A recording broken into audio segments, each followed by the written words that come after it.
Hello, welcome to Smash Hit Sports. We have Hawaii football legend, long snapper Jack Mowrey joining the show for the second time, which makes you the first recurring athlete guest on the program. Not a big deal, but we kind of have to talk about what was an awesome game. Week 0, Stanford comes to the Big Island. They find out what the Brotherhood is all about. They get their ass kicked. Just an unbelievable win. You were on the field for the last play of the game. What are the vibes within the program right now? Because it's got to feel good.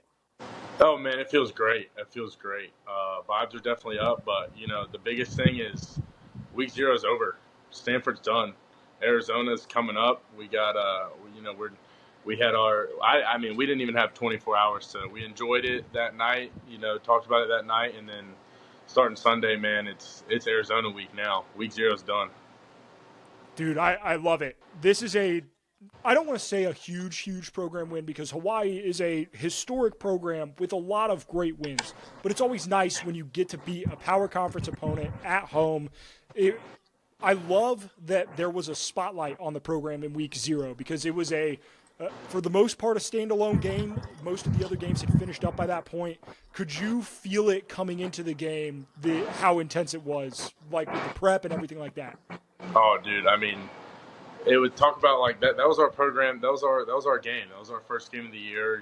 They're coming down to us, ACC team, and we were ready for them. I knew going into it that we were going to come out victorious.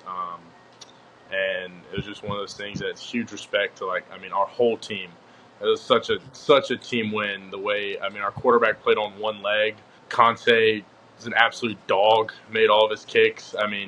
Couldn't have happened without a great holder. My holder, Caleb Freeman. He's an absolute animal all day. Our freaking 29-year-old true freshman punter booted I think he had like a 60-something yard punt. Coach Sheffield, our special teams coordinator, called it an absolute perfect game there from us on the special teams wise. So it was great. It was an unbelievable Saturday. Yeah, I want to talk about your special teams room because I should have done my due diligence the first time I had you on, and we didn't talk about it then. We got to talk about it now. Your kicker is from Japan. You are from North Carolina. Your holder is from Texas, and your punter is from Australia. You have the most diverse room, I think, in all of college football. What are those meetings like? It's got to be what do you guys talk about? Dude, it's awesome. Billy's our punter. He's from Australia. He's got his own terms for everything. It might as well be a different language.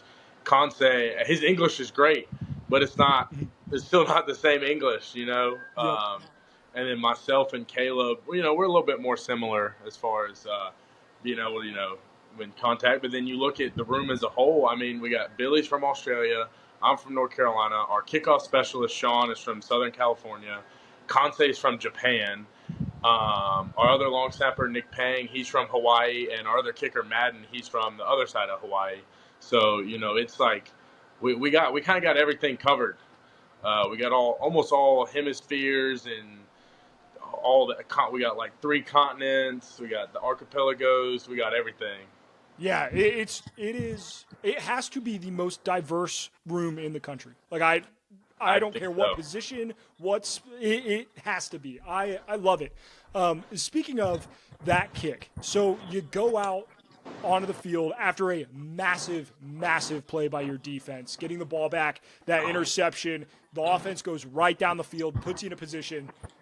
The end of the game, you run the ball, so you know that you're kicking the field goal there. What is going through your mind as you're preparing to run out on the field for the field goal?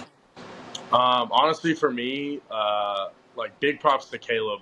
He does a great job. He's with me right there on the sideline, and we probably took 10 snaps before he even ran out on the field, and it's just, for me, it's one of those things where it's like, you just gotta trust your training. You just gotta fall back on everything you've done. And the moment that snap is no different than the snap I had in warmups or the snap I had on the sideline. It's throwing the ball 8 yards and putting it right to where Caleb needs to do to get his job done and where Conce needs to do to get his job done, It's just one of those things. And, dude, yeah, talk about our defense. Nahe making that probably one of the most impressive interceptions I've ever seen, being able to stop on a dime like that and get up and get the ball. And then the fact that we could march down the field, and we had that interception, and then we kicked the game tying field goal, and then our punt returner Tama had a heck of a return, like 15-yard return, I think, gave the offense a free first down there, winning the field position battle, and then the offense marched down the field and made a couple great plays to get us down there. Landon Sims, our running back, had a freaking beast mode run to set us up in position to get the ball in the hash we wanted and make that kick. Yeah, it seems like everything worked very, very well at the end of that game, and I mean, Coach Chang does an incredible job with you guys, and you could tell from the first start all the way through. But there was a little bit of a snafu there for a minute. First quarter, the fumble recovery in the end zone. How as a team do you recoup, settle back in? But we're still playing football. It's early. When you have a crazy turnover like that, because that could have set the tone in the wrong way for this game, but you guys didn't let it happen. Without a doubt. No, I think that's kind of the separation from good and great teams. I think that a lot of times people see mistakes as that team's not that good, but you got to look at it as how well a team bounced back from mistakes, because mistakes are going to happen. Like, we're all human. Everyone's going to mess up. Coaches, players, anything. We didn't let it hurt us.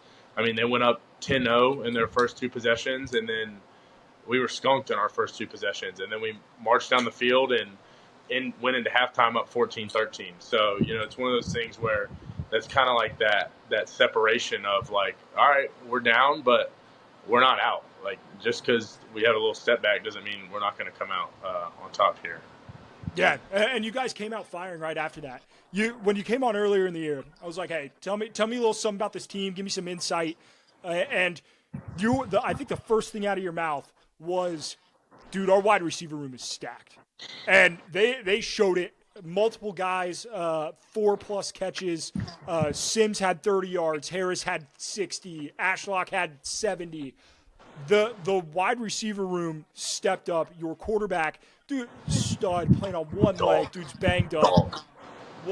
How much confidence does it give you as a team knowing that you have guys out there who will fight like that? Because that's damn cool. Oh, dude, I mean, it's awesome. That's the whole thing I keep saying. The brotherhood. It's something different than anyone else in college football has, and I know the snapback sports guys talked about it. Yeah. It's like we're playing for a national team out here. Our saying is one team, Hawaii's team, and I mean that's true. You look at it we're playing for the brother next to each other, and we're all brothers on the team. And it's on. You can see it on the back of every shirt we have, and it's just one of those things, man, where it's it just gives you the utmost confidence to know that anyone out on that field is willing to literally die for anyone. Our special team saying, Coach Sheffield has to say every day, is ride or die. We're out there till the end for everybody. And I mean, Micah, heck of an example for that on Saturday. I mean, dude played on one leg, was out there hobbling around and just still delivering absolute dimes. I mean, that touchdown to Jackson Harris, absolute seed on one foot. Yeah. It's unbelievable. Yeah, dude was throwing lasers out there. I'm excited to watch the snapback dudes recap of the game, because the environment, you could tell even from watching on TV how awesome the environment was. They did a whiteout, which you guys don't do. There are some programs who do a different out for every single game. You guys don't do that often. It was really cool. The icy white jerseys, head to toe, look clean. How was the environment? Because something that Hawaii, I think, is very unique compared to a lot of other schools. Alabama is not the only school in Alabama. Notre Dame is not the only school in Indiana. Hawaii's it. Hawaii's it for the entire island. And I think it's really cool to watch an entire community come around. How was the environment week one for that stadium? I mean, it was pretty nuts, especially for me. I'm coming from JMU, which is, college town, you saw the JMU college game day crowd, a lot of hype around it. Awesome. Big crowds, everything like that. But it's just it's a different type of crowd. It's everyone out there is like they said, is really good description of it. Is we are the national team. We are representing Hawaii. There's no pro sports teams. There's no like anything. It's us. It's our football, our baseball, our basketball, our women's soccer, our women's volleyball, our women's track, our women's basketball. It's that Hawaii, University of Hawaii is Hawaii, and it's really cool because that's the kind of atmosphere that it brings. I mean, you're walking by and you're seeing all the aunties and uncles and everyone lined up giving us high five and kids everywhere, and it's just like it's one of those things where it's like you're playing for a family. Yeah, and it's really cool to see, and it's something that, like, as a fan, and even as a neutral fan, obviously I'm going to root for Hawaii now because, you know, we have a relationship, and, like, I'm going to root for my boys, but it's cool as a neutral fan to see how much juice goes into it. But as much as I would love to kiss ass and give you all the congratulations in the world, right, it's not a one-week season. We're on to next week, right? You're on to Arizona. How is the team regrouping, getting back together, and getting ready to fight for your next game? Yeah, man. I mean, we're dialed in. We're locked in. You know, last week's behind us. No one's really talked about last week anymore because it doesn't matter what happened last week. All that matters is what happens in front of us. And, you know, Arizona's a good opponent. It's going to be 50,000 people in the stands, you know, first game, ready to drop into a hostile environment. So it's going to be one of those. It's going to be a good road test. Great first road test, I think. Another good step in the resume for us. But yeah, I mean, we're locked in. We're ready to roll. We're breaking down our film, prepping our game prep, and you know, getting ready to travel. We travel out on Thursday, so that's another different thing for me. Yeah, that was something that I was going to ask. Is the travel difference, like, how are you prepped for that in terms of? It sounds like you go out Thursday, probably walkthroughs Friday, nothing light, get a light lift or whatever, but nothing crazy. Is that something that Hawaii has down to a pat? Because I feel like as much traveling as you guys are going to do this year, you kind of have to. Yeah, from everything I've heard, it sounds like, I mean, they got it locked in. You know, you get on the planes, every couple hours they have us stand up, do a stretch on the plane, things like that. You know, flying on Thursdays, we stay on Hawaii time. So, like, through the hotels and everything, keep ourselves on Hawaii time until game day, because then once game day rolls around, then, you know, you have all that time before the game anyway. So it's not one of those drastic things. So it kind of keeps our bodies fresh and everyone kind of staying on a similar pace. And then Fridays we'll have a practice. I mean, we'll put helmets on, not necessarily like full shells, but you know, we'll get the bodies moving, have a fast Friday practice, locked in, dialed in, ready to go, and you know, kind of keep it moving. I didn't realize that you guys tried to stay on Hawaii time. That's pretty interesting. Because I mean, most of your games, I guess I couldn't tell you the last time Hawaii went like East Coast, because like Eastern Standard Time would be nuts. I mean, that's a 6 hours difference. It's 7 o'clock here. It's 1 o'clock where you're on the island, but. Yeah, I guess it makes sense. Yeah, and especially, I mean, going at Arizona, kickoffs 10:30 Eastern, so it's going to be that'd be what 4:30 p.m. your time, so not too bad. Yep. You could still stay acclimated to it. I didn't know that. That's cool.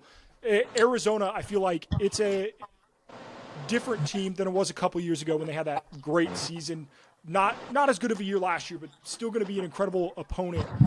How much do you guys going into the week prepare, at least from a special teams perspective, on the different things that Arizona does versus just, hey, we know what we're doing special teams wise, we're going to lock in and make sure that that's dialed in? Yeah, I mean, there's a lot that goes into special teams, more so than I think the average football eye would notice. I mean, each team's got their own return on kickoff. Each team's got their own style of kickoff where they're running twists and everything. Each punt return team's a little different. Some teams are hold up. Some teams are dropping to blocking more because they're more of a return style team. Some teams are super aggressive. Same thing with field goals the same way. Some are aggressive, some stunt, some twist.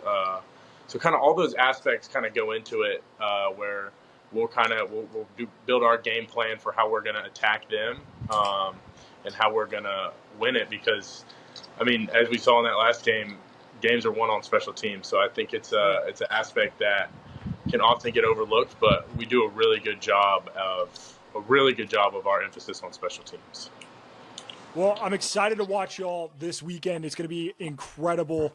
Wishing you the best of luck against Arizona. Jack, thanks again for coming on. You can find all of Jack's stuff at Jack Mowrey on Instagram. All of his social media profiles will be linked. You know where to find it. But, Jack, appreciate you coming on, man. Congrats again on the win. And excited to watch a whole hell of a lot of Hawaii football this year. Yes, sir. Go Bows. Yep, go Bows.